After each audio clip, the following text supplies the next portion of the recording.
So I have Micah here who just completed our Details R Certified Detailer Private License Training Program. Micah, where are you from? Richmond, Kentucky. Richmond, Kentucky. And why did you decide to attend the Details R Private Training Program this weekend? Yeah, I just wanted some more wisdom and skill sets to learn to take back home with me for my mobile detailing business. Excellent. So you've been here since Friday. Friday was the first day. That's the business and marketing class. What did you think of that class? There was a lot of things that I didn't know went into a business that I now know that I can take back. Excellent.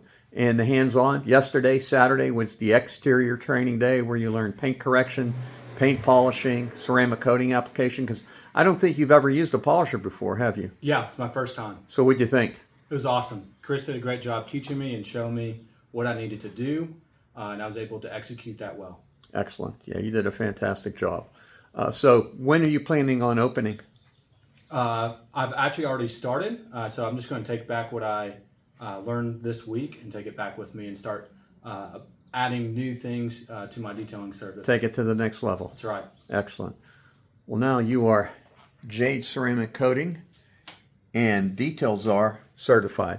Congratulations, you did a great job. Sweet. Thank you. Thank you.